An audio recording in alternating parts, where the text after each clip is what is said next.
All right. Hello, acolytes. Welcome to the Wyvern Chronicles. I'm your host, Sarita Seth Wynn, and the end of season 1 of Wyvern Chronicles. Yay! Hoo! Hello! Hey!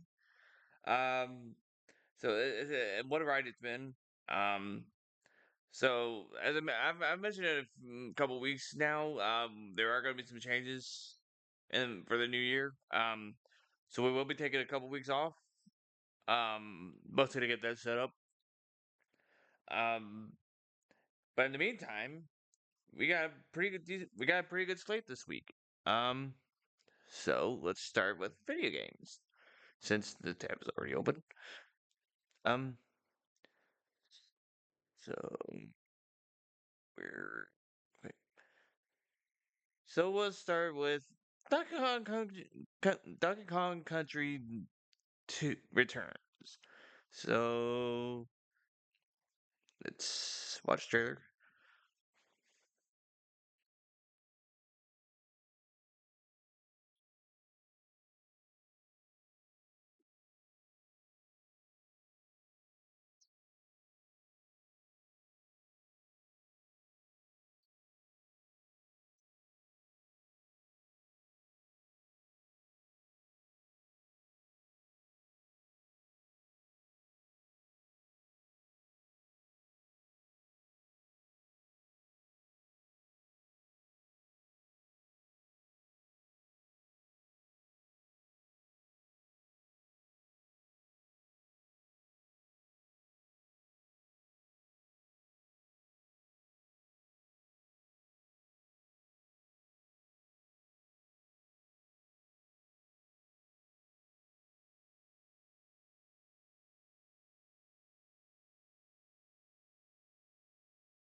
Okay, so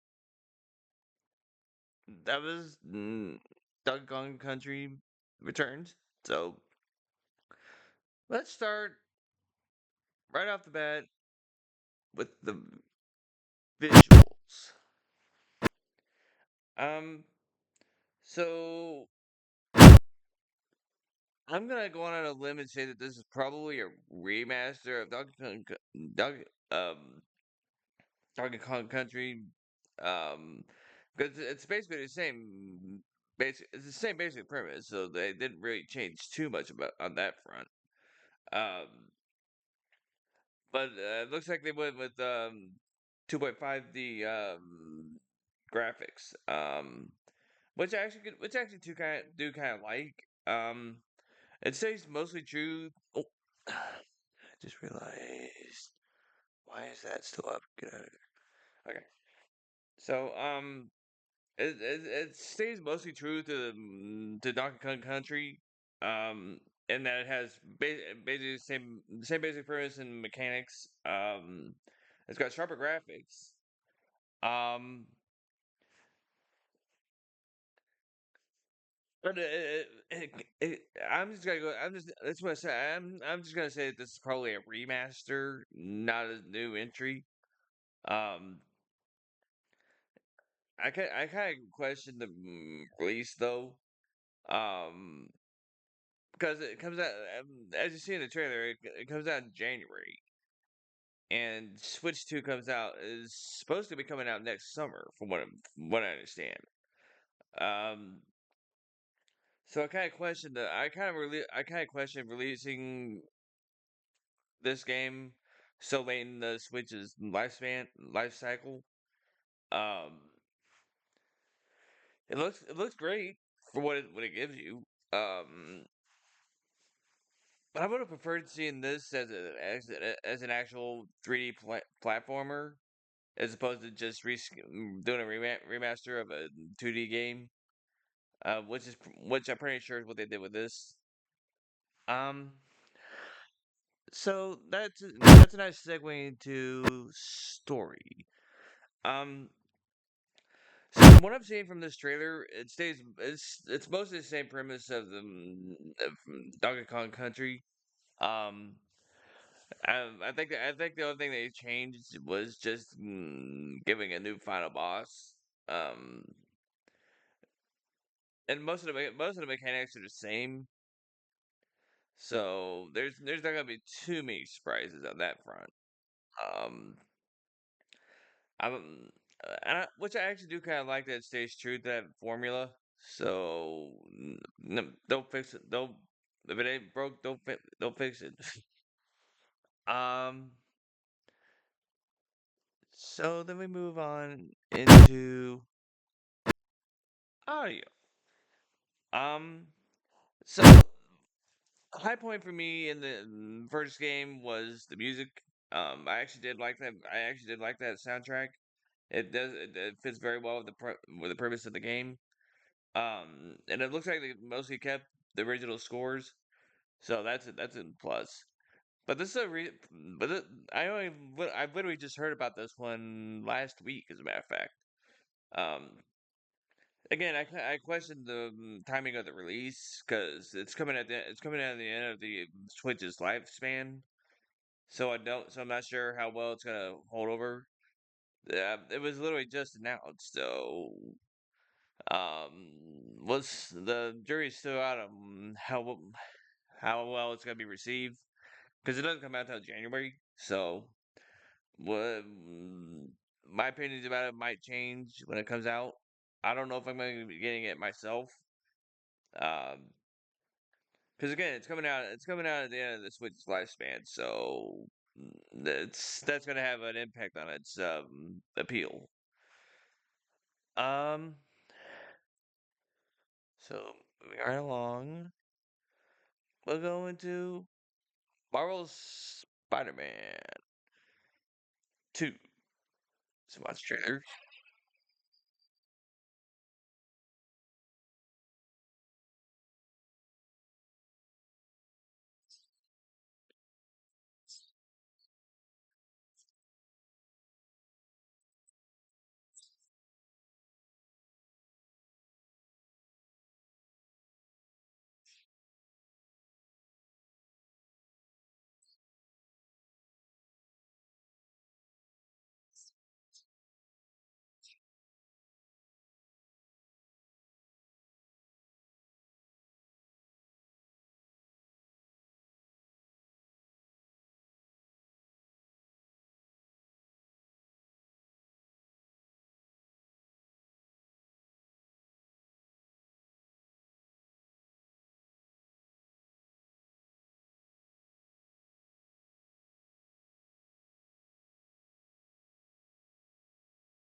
Um.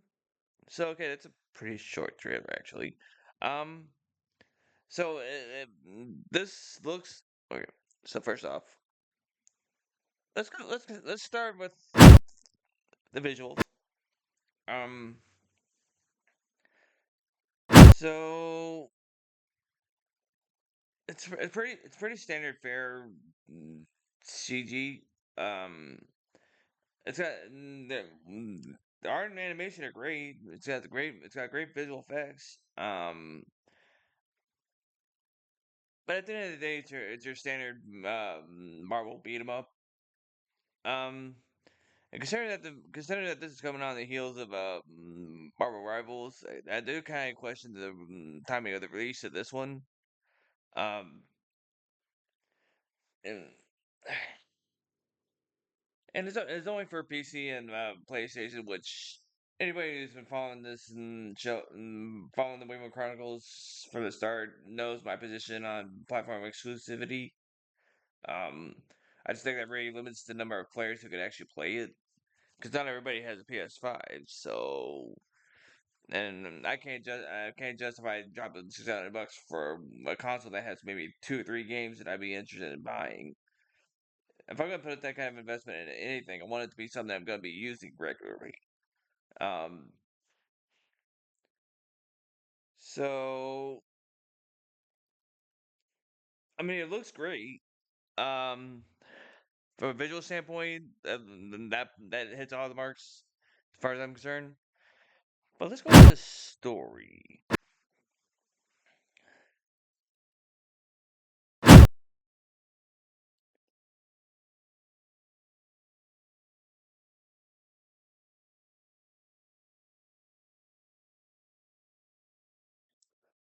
Um, so it looks like a merging of the stories because it's got Miles in it. So I'm gonna guess this is more along the lines of Into the Spider Verse.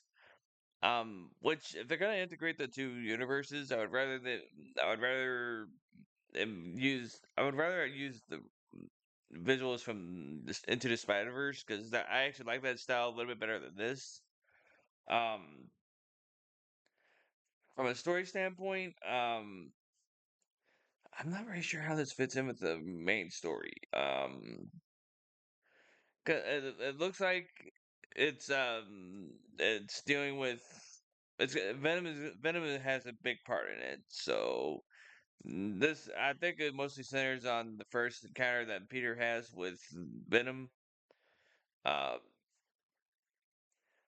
so because you see it has black suit Spider Man. So it's gonna heavily involve that. I'm not sure how Miles fits into that story though, because Miles was a late entry into the whole universe, Spider-Man universe. Um, so it does actually have a pretty confusing plot element. So going in the audio, um. From a sound standpoint, I actually love the sound engineering in the sound design in these games. Um, because when you have a beat 'em up, it's hard to have realistic sound. It's hard to come up with realistic sound effects. But I think this one gets it pretty close. Um, I like the music, and the music is awesome. So high point on that one. You know what? I didn't score the last one. All right. Well, anyway. Um. So that being said, um, on a score, um, I'm gonna give it a soft thumbs up. Um, for the simple fact that um, there isn't much that's been known that I've known about this series. I didn't play the first one. I don't know much about it. Um, I would have to actually see a lot more of it. Um, Um, um, so yeah, for now it's actually an average score. But I'm giving it a top thumbs up just because I like the way it looks. Um, but I'm hoping to see more about this, so my opinions about it might change between now and then. Um, so moving right along, we'll go from games into shows. Um, so let's start off with this one. This was announced at D23 a few months ago. There isn't much that's known about it, so let's watch the trailer. This was the only thing that's known about it. Um, yeah, never mind. Yeah, let's not watch that one. Um,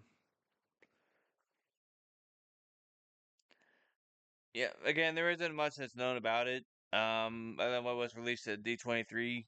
No official trailers have been released about it, so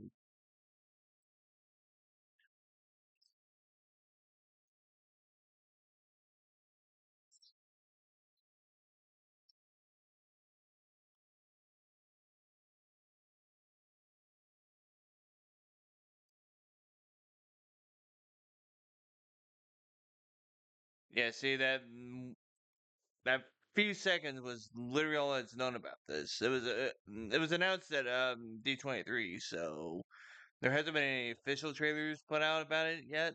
Um, so just from the few seconds I've seen of it, let's go into the visuals.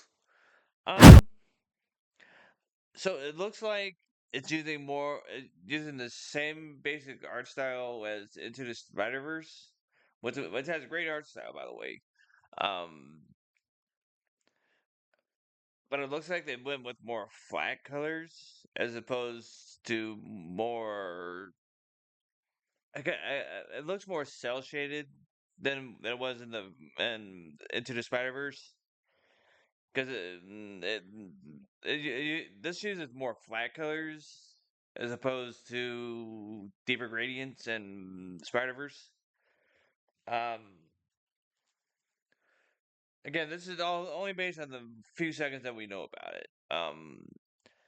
There's basically nothing that's been put out officially released about it. So there's only been there's that one 6 second teaser that was released at D23. So there's almost nothing that's known about it other than that. So all this is just based on this one little teaser. Um, so let's go into story. Um, I don't I can't really say I have any real opinions about it yet. Because so little about it is known. Um, it looks like it's dealing with Peter Parker. Um, but aside from that, I can't really say I have any real opinions about how it'll be on a story standpoint. Um, let me put thumbs down. So I'll probably have to revisit this one when there's more about it. Um, hopefully we'll know more. It's supposed to be coming out next year. So most of these reviews are for things that are coming out next year that have not yet been released. So I don't. Yeah, I'll have to revisit this one as far as the story goes. Um, go into audio. Um, it's the same thing about the audio too. There's just not enough for me to go on. Just that one little teaser isn't enough for me to go on. Um, so again, I can't score. I don't think I can score this one. Um, because I don't know anything else about it other than this one little teaser. Um, so I'm gonna give it both actually. Um, I'm gonna give it a thumbs up and a thumbs down just because there's nothing else that's known about it. Um, so this will change as more comes out about it.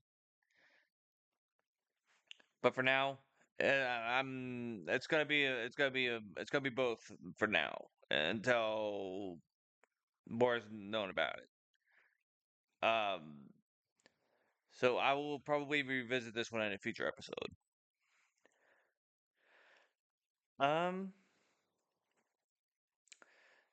this one up is Wallace and Gromit. So this is one of those retro style series that I kind of like because I love the first Wallace and Gromit. I'm a big stop motion fan.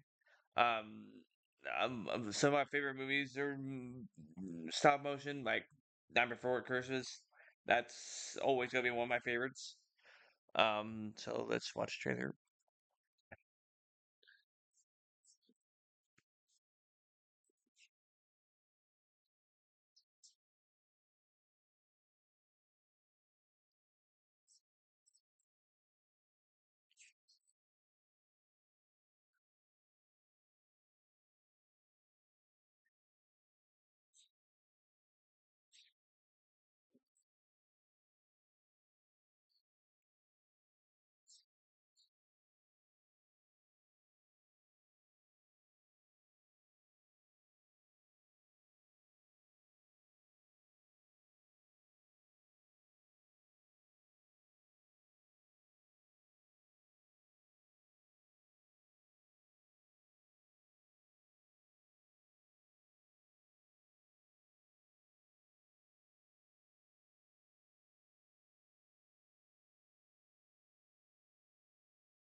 Yeah. Uh, Again, this is one that comes out. This is another one that comes out next year. Um, let's start right off the bat with the visuals. Um, So my, I think what I like the most about Wallace and Gromit is that the look hasn't changed much since the first incarnation, um, which I think lends to the uh, continuity, um, which I'm guessing is what it's supposed to, what they're trying to accomplish by doing that. Um, Again, I'm a big fan of stop motion. It's one of the most it's that's the basics. It's one of the most basic forms of animation. Um, but but with this they do it so well.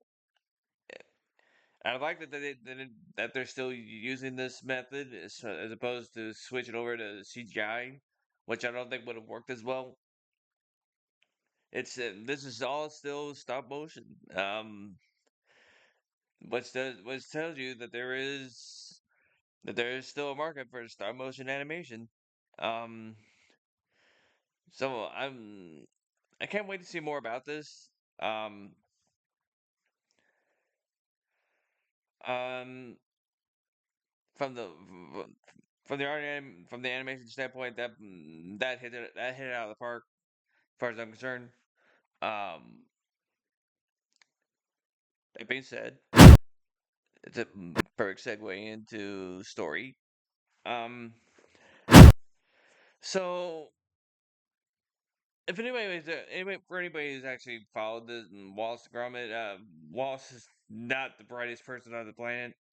Um, pardon me. Um, yeah, I'm still recovering from a sinus infection. um, anyway, from a story, from a story standpoint, it's all comedy. It's not supposed to make sense. Um, so the story doesn't have anything really to do with Wallace Gromit. It's pretty much a spur of the moment thing. Um, which I like. It works well for for the art style. Um, it's mostly off the cuff. Um, I can't wait to see more about this one. It comes out literally next week, as a matter of fact. So my only knock is that that it's on Netflix, which most of the people who follows the show knows my position on Netflix. There's just not enough on the platform to justify the membership. There just isn't. Um, so let's go into there you go. Um, so for music, for the music works really well for this style of animation. Um, it's supposed to pay homage to the old style animation. Um, which I don't know if you can really modernize this sound engineering or the sound design or the music for this style of animation that this has. Um, but but it works really well, and I can't believe that they still make it work. There aren't many stop motion animation studios left anymore. Um, and the fact that they're still using it and still make it work ma- lends to its staying power, I think. Um, so that's gonna be a big thumbs up for me. Because I'm a big Wallace and Gromit fan. I love the style of animation. Um, so I'm really looking forward to this one. So yeah, that's gonna be a thumbs up for me.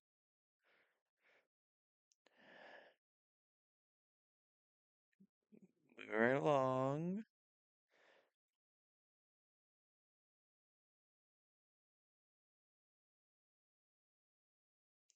Um, let's go into please.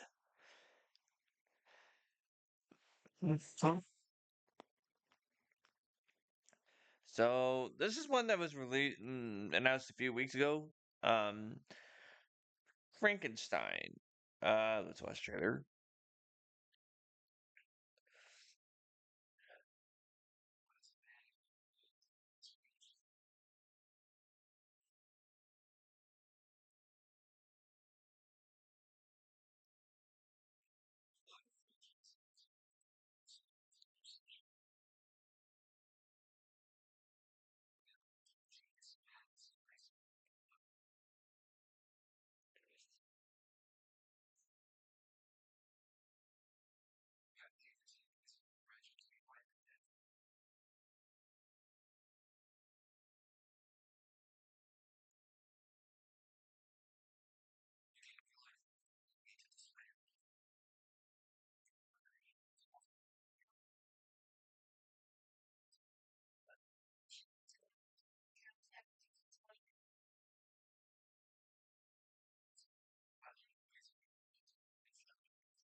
Um. So okay. Um. So let's start right off the bat with the visuals again. Um. So it's by Guillermo del Toro, which I'm a big fan of anything Guillermo del Toro. Because he does such a great job of humanizing characters that would otherwise be considered monsters. Um, I like the makeup work that's being shown in this trailer. Um, for a second, I literally thought that was Andrew Garfield. Um, but I think this is all British. I think it's an entirely British cast. Um, I like the monster designs. Um, um, this and the other thing I like about Guillermo del Toro is that he has it kind of has the kind of noirish, almost a Frank Miller style of visual, um, where it's really grimy, which I think makes it that much more realistic. Um, I love the set designs. Um, I like how it really integrates with that world. Um, so it really does give it that atmosphere of not necessarily not necessarily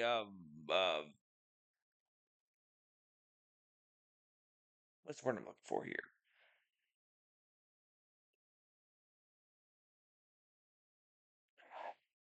I'm trying to think of the best word to use here. Um, so just from it it gives it a kind of somber feel. Um, not necessarily one that's supposed to be doom and gloom, if that's even the word for it. Um, because that's what he does. He has a very grimy style of filmmaking. He does a really great job of he does a very good job of bringing those elements together. Um, again, this is one that comes out next year. Um, I kind of question the release though, because it looks like early year. But this again is another one that should maybe be delayed until Halloween, maybe, because it is supposed to be a modern retelling of a monster movie, which there are only so many ways you could tell it anyway. Um, because how many different ways has Frankenstein been told? And and that leads us into the story elements. Um, again, it's based on a monster movie. It's a modernization of a monster movie, but I think this is more about going into the conflict of Frankenstein's monster because a lot of people don't know that Frankenstein is not about the doctor, but the monster. Um, the monster he created. Um, so the original story was told from the monster's standpoint, um, as opposed to being told from the doctor's standpoint. That's a point of confusion. I think a lot of people don't get. God damn it. Excuse me. Um, so I I like that this goes into the inner turmoil that the monster goes through, being a creation of a scientist that pretty much abandoned him. Um, so I I kind of like this take on the premise. Um, because a lot of the times they tend to either go too much human or too little human. Um,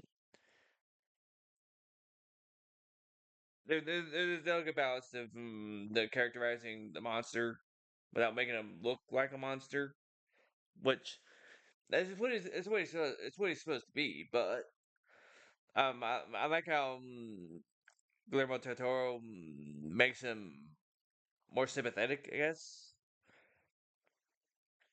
Um, Oh. So let's talk a little bit about the audio. Um, the music in this the music from this, from what I'm seeing in this trailer, music is gonna be what holds the whole thing together. Um, because he that's the other part that I really like about Guillermo del Toro's filmmaking style is how he ties the music into the look. Um, because that's music is incredibly important to setting the environment or s- the the, the atmosphere, the tension. Music is what holds that whole plot of fleshes out the whole plot. Um, without music, it doesn't. There's nothing to set the mood. Um, and it's got to be music that actually fits the art style, the look of it. And I think this does it pretty good. Um, so far as I know, this is the only trailer that's been put out about it. It comes out next month. So for now, I'm gonna give this a thumbs up. Um, because Guillermo del Toro. That's I'm a big fan. I'll look. I dig on anything. Guillermo del Toro. The only real knocks is just that there are some little details that's a new release, so that doesn't take anything away from this. Not enough for me to give it a bad review, bad score. So it's going to be thumbs up for now until there's more that's known about it. So all these scores could change, but for now, it's a thumbs up. Next up is another entry in the Star Trek franchise. Let's watch the trailer.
Okay, so let's go right off the bat. with the visuals. Um, because first of all, Michelle Yeoh, I love Michelle Yeoh. She's a spectacular actress. Um, very very underrated. I feel. Um, overall, I like the look. Um, but the visuals are kind of its high point and its low point because it doesn't look. It looks more like Star Wars than Star Trek. Um, it's kind of straying into that territory. I feel. Um, which most of modern Star Treks do kind of lean into that, lean into the same kind of visuals. Um, like the ship designs, those look more like what you would see in a Star Wars movie than a Star Trek movie. Um, and some of the scenes look, and that bar scene looks almost exactly like Mausolees. Um, um, and, and I like the visuals, but I don't like it being used in this universe. Um, I kind of feel like it's blurring the line between Star Wars and Star Trek, which Star Trek fans are gonna pick up on that really quickly. I think. Um, I wouldn't consider myself a Trekkie, but Trekkies can pick out the differences in a heartbeat. Um, that being said, let's go into story. Um, so the story is one that I'm not really sure where it fits in with this universe. Um,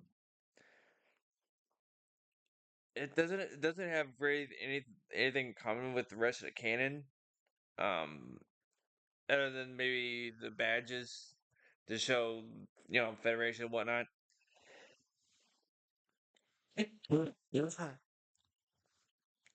That's not a knock on the story itself. It has a pretty decent story for being in this universe. Um,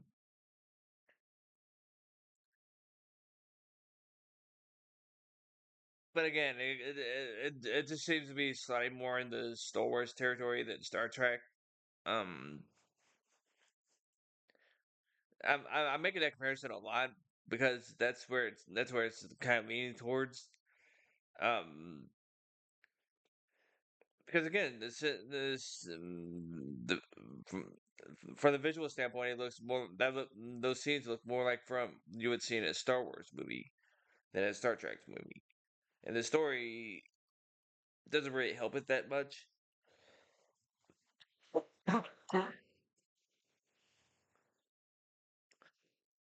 Um, so that being said, let's go into audio.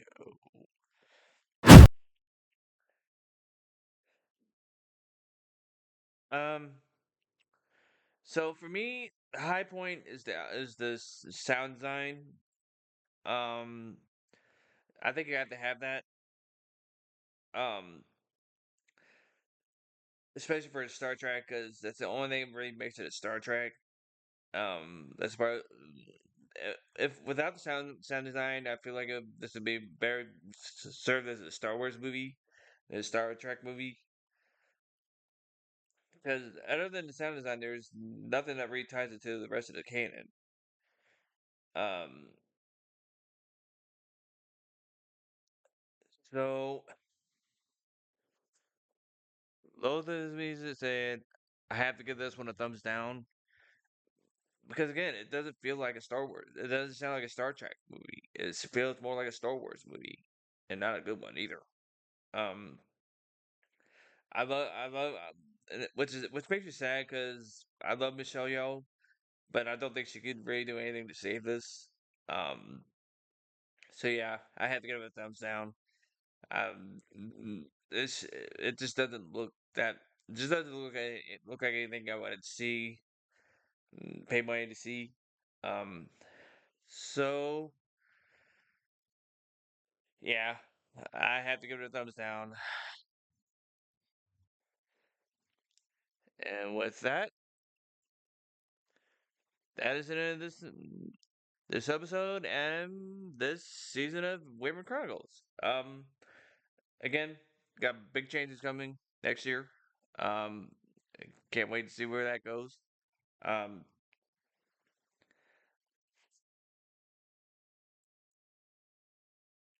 so if you have not, please subscribe at the link. Subscribe below. Hit like. Um, defeat the algorithm. Because the more that gets done, the more the algorithm likes it. Um, I can't wait to see where. Yeah, I can't wait to see where this goes next year. Again, we're gonna be taking a couple weeks off to get set up for that. Wow, end of season one. That's been an amazing ride. I can't wait to see where this goes. But in the meantime, this has been the Wyvern Chronicles. I'm Siri the Southwind. I will see you the next time. Bye bye.